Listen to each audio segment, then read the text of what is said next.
Student कैसे हैं आप? ठीक है। आज हम क्लास 12 बायोलॉजी में जो मेल रिप्रोडक्टिव ऑर्गन्स है उसके बारे में हम चर्चा करेंगे कि ये मेल रिप्रोडक्टिव ऑर्गन्स है क्या। वैसे आप देख रहे हैं कि ये जो है ये मेल रिप्रोडक्टिव ऑर्गन्स है ना, जिसमें वो सारी चीजें हैं, वो सारे ऑर्गन्स है जिसके द्वारा जो स्पर्म होता है ना, वो बाहर कैसे निकलता है और उसका निर्माण कहाँ होता है, वो सारी चीजें हैं। हम देखते हैं कि जो रिप्रोडक्टिव ऑर्गन्स है, मेल रिप्रोडक्टिव ऑर्गन्स है, इसमें वृषण कोश की संरचना जो है उसके बारे में ये दिया गया। क्या देखते हैं कि जो वृषण कोश होता है उसमें क्या होता है। एम्ब्रियो सेक में है ना, एम्ब्रियो सेक में मेसेनोफॉर्म के पास में है ना क्या होता है, मेसोन फॉर्म के पास में एक पोस्टीरियर पेरिटोनियम होता है। क्या होता है? एक पोस्टीरियर पेरिटोनियम होता है ना।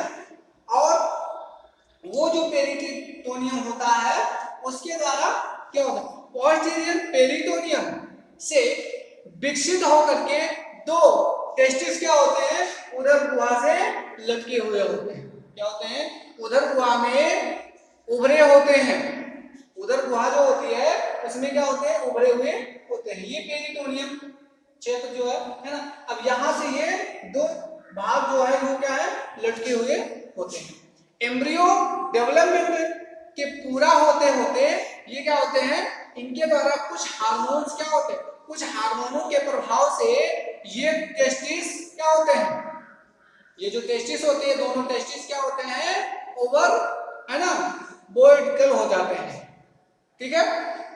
के जो सामने का जो भाग होता है, जो पार्ट होता है ना, फ्रंटल पार्ट के जो फांट होते हैं, फोर्ट्स होते हैं, उनके बीच में लटके हुए होते हैं। यानी कि जो पैर होता है, जो फुट्स होते हैं, उनके बीच में ये एक लटके हुए बैग के समान है ना, बैग शेप से उतर आते हैं। मतलब ये ऐसे जो है लटके हुए बैग के आकार के जो होते हैं वो लटके हुए उसमें उतर आते हैं। इस शेप को क्या कहते हैं, स्कॉर्टम, स्कॉर्टल शेप कहते हैं। स्कॉर्टम या स्कॉर्टल शेप कहते हैं, इसे हम वृषण कोश कहते हैं। ये वृषण कोश होता है ना। ये दोनों जो होते हैं वो क्या होते हैं, वृषण कोश होते हैं। यहाँ से ये दोनों एक पतली सी नलिका के द्वारा नीचे की तरफ आते हैं और एक बड़े से थैले में, जैसे बैग होता है उसके अंदर निकाल दिया जाता है, उसी तरह से ये उस बड़े से थैले में क्या होते हैं, सब मतलब व्यवस्थित रहते हैं। कहाँ पर? दोनों टांगों के बीच में, दोनों टांगों के बीच में ऐसे होते हैं। ठीक है। हम देखते हैं जो टेस्टिस होता है ना, ये जो भाग होता है इसके अंदर इस तरह की संरचनाएं जो होती हैं वो पाई जाती है। क्या होते हैं? इस तरह की संरचनाएं होती हैं। इसमें सेल्स ऑफ सर्टोली होती है, स्पर्मेटोजोआ होता है, फाइबर शीथ, ये जो भाग होता है फाइबर शीथ का होता है ना, ये फाइबर शीथ होते हैं। ठीक है। और जो स्पर्मेटोजोआ होता है ये होता है जो इस जहां से क्या होता है, जो सर्टोली से होते हैं यहीं से इसका क्या होता है, डेवलपमेंट होता है। इन ह्यूमन एवरी टेस्टिस, मनुष्य में जो टेस्टिस है प्रत्येक मनुष्यों में ये क्या होता है, 5 सेंटीमीटर लंबा होता है और लगभग 2.5 सेंटीमीटर मोटा होता है।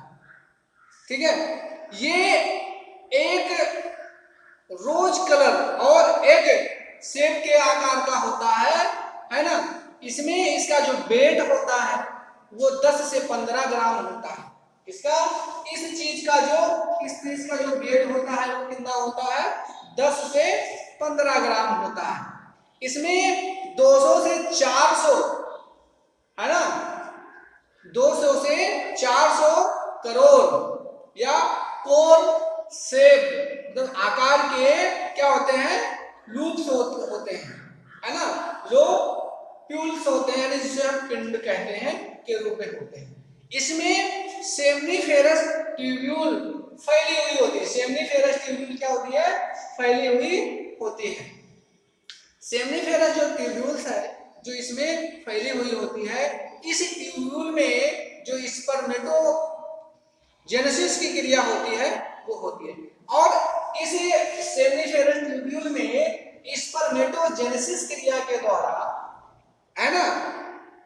स्पर्मेटोजेनेसिस क्रिया से स्पर्म का निर्माण होता है, यानी शुक्राणु जो होते हैं उसका वो निर्माण कहाँ होता है, इसी जगह पर जो स्पर्म है ना, जो सेमनीफेरस ट्यूब्यूल्स होती है उसी में ये होता है।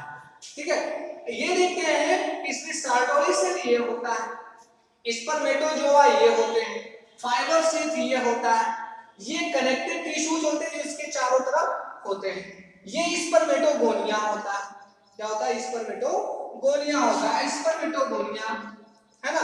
इसमें सूक्ष्म आकार के क्या होते हैं, छोटे छोटे आकार की संरचनाएं बनती हैं जो बाद में इसके रूप में स्पर्म का रूप ले लेती है, शुक्राणुओं का रूप ले लेती है। इंटेक जो इंटेरिस्टियल सेल होता है वो ये होता है ना। प्राइमरी और सेकेंडरी जो स्पर्मेटोसाइट होते हैं, प्राइमरी और सेकेंडरी जो स्पर्मेटोसाइट होते हैं वो ये, और ये जो होता है वो प्राइमरी और सेकेंडरी स्पर्मेटोसाइट होता है ना। ये जो होते हैं ये स्पर्मेटिड्स होते हैं, यानी कि शुक्राणुओं का जो प्रारंभिक रूप होता है ये स्पर्मेटिड यही होते हैं, है ना। और इसमें इस तरह की जो संरचना ये ब्लड वेसल्स होते हैं, ये इसमें पाए जाते हैं। अब हम देखते हैं जो स्पर्मेटोगोनिया जो साइटोली सेल है उसके पास में जो स्पर्मेटोगोनिया है उसमें जो सेमनीफेरस ट्यूब्यूल्स होती हैं, उन सेमनीफेरस ट्यूब्यूलों में क्या होता है, ये फैली होती हैं, और इस ट्यूब्यूल में जब स्पर्मेटोजेनेसिस की क्रिया होती है, इस सेमनीफेरस ट्यूब्यूल्स में जब स्पर्मेटोजेनेसिस की क्रिया होती है तो उससे ये जो शुक्राणु होते हैं ये शुक्राणु जो है इसमें बनते हैं, और जब जनन की प्रक्रिया होती है तो इसमें से इस स्थान से जो शुक्राणु होते हैं ये है ना, ये इस स्थान से शुक्राणु निकल करके इस नली से होते हुए इस क्षेत्र में पहुंचते हैं, और जब मैथुन क्रिया होती है तो यहाँ से निकला हुआ शुक्राणु इस भाग में आकर के पेनिस के रास्ते क्या होता है, डिस्चार्ज किया जाता है ना। ये चीज हम देखते हैं इपिडायडेमिस की बात करते हैं कि इपिडायडेमिस क्या होता है। जो अधिवृषण है वो क्या होता है, जो इपिडायडेमिस है ना, क्या होता है, जो इपिडायडेमिस है ना, ये जो चीज है ये है ना, ये क्या कहलाता है, इपिडायडेमिस कहलाता है। इपिडायडेमिक ट्यूब्यूल्स के पास में है ना लगभग 6 सेंटीमीटर लंबी संरचना होती है। ये जो इपिडायडेमिस होती है जो लगभग 6 सेंटीमीटर होती है, ये अधिक कुंडलित होती है। ये क्या होती है, ये अधिक कुंडलित होकर के टेस्टिस जो होता है जिसे हम वृषण कोश कहते हैं, कुंडलित होकर के टेस्टिस के पश्च तल पर फैली है ना, ये जिसका पश्च तल इस पर ये फैली है ना, इस पर फैली लगभग 4 सेंटीमीटर लंबी और चपटी सी कामा आकार की संरचना का निर्माण करती है, कामा के समान संरचना का निर्माण करती है। कौन? जो इपिडायडेमिस होती है वो एक कामा आकार की संरचना का निर्माण करती है।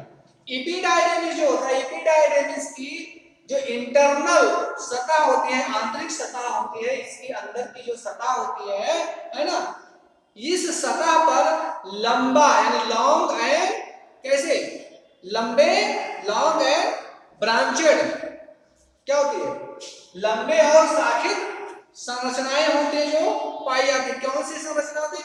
माइक्रोबिलाई होती है। क्या होती है?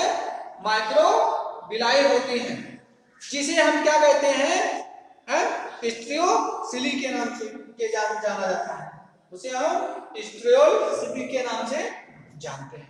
अब हम देखते हैं कि जो इपिडायडेमिस है, इपिडायडेमिस जो होता है वो टेस्टिस से सेमनीफेरस ट्यूब्यूल में स्पर्म के पहुंचने के लिए मार्ग प्रोवाइड कराता है। कौन?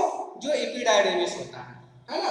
इपिडायडेमिस इसमें जो निर्मित स्पर्म होते हैं, ये जो स्पर्म निर्मित होता है ये स्पर्म है ना यहाँ इसी स्थान पर बनता है, और इसी से होकर के ये क्या करता है, उधर जाने का मतलब बाहर निकलने का काम करता है ना।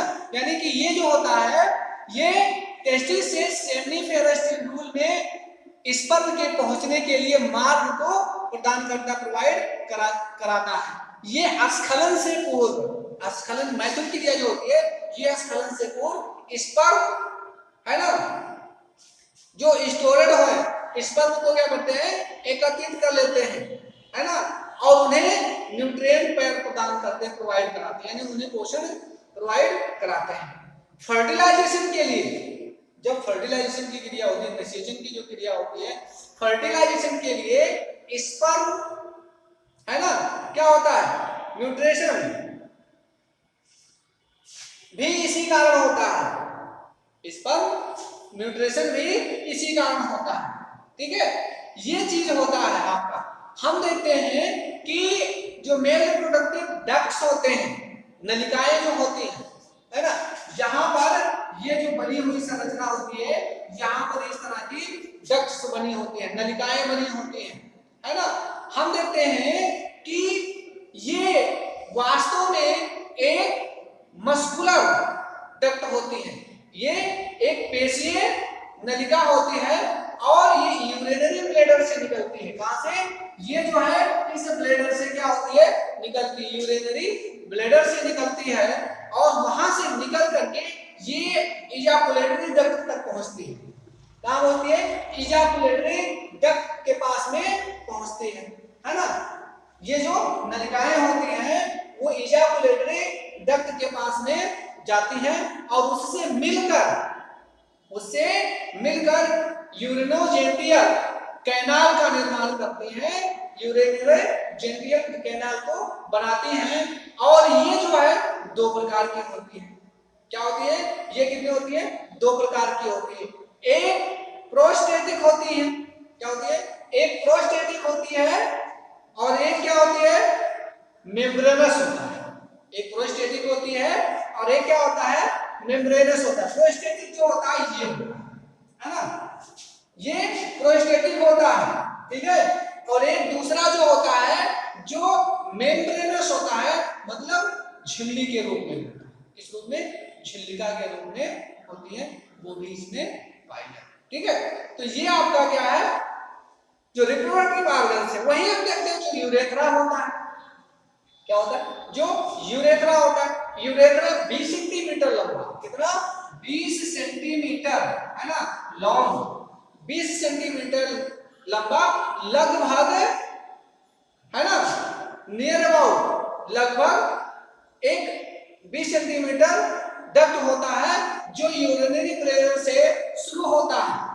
कहां से, जो यूरिनरी ब्लैडर से शुरू होकर के मेल के पेनिस के शिखर तक पहुंचता है। कहां तक, यूरिनरी ब्लैडर ये है और यहां से शुरू होकर के पेनिस का जो ये शिखर भाग होता है यहां तक पहुंचता है। ठीक है, पेनिस के शिखर पर एक्सटर्नल यूरेथ्रल ओरिफिस द्वार पर है ना, द्वारा ये बाहर ओपन हो जाता है। ये ओरिफिस है, जो एक्सटर्नल ओरिफिस जो है ये वो कहलाता है, तो इसके बाहर तक आकर के खुलता है, तो यूरेथ्रा। ठीक है, जो प्रोस्टेटिक यूरेथ्रा होता है वो 2 से 3 सेंटीमीटर लंबा होता है, 2 से 3 सेंटीमीटर लॉन्ग प्रोस्टेट ग्लैंड से है ना क्रॉस होता है। प्रोस्टेट ग्लैंड जो होती है उससे क्रॉस होता है, मतलब अलग होता है, ये है ना, ये इससे क्रॉस में जो है वो होता है। ठीक है, मेम्ब्रेस यूरेथ्रा जो होता है वो 1 सेंटीमीटर लंबा होता है, जो प्रोस्टेट ग्लैंड और पेनिस के मध्य पार्ट में स्थित होता है ना। ये पेनिस है और ये जो भाग इसके मध्य भाग में ये स्थित होता है, जो मेम्ब्रेनस यूरेथ्रा होता है, स्थित होता है। ये एक तंतुपट को भेदता हुआ पेनिस में प्रवेश करता है, एक तंतुपट को भेदता हुआ है ना, ये भाग जो होता है ना, ये तो वो उसमें कहां प्रवेश करता है, पेनिस में इंटर करता है, भेदता हुआ प्रवेश करता है, जिसे यूरिनोजेंटियल है ना, क्या कहते हैं, जिसे यूरिनोजेंटियल डायाफ्राम के नाम से जानते हैं। ठीक है, अब ये हो गया आपका। अब इसको आप तैयार करें, इसके बाद में फिर हम आपको बताते हैं।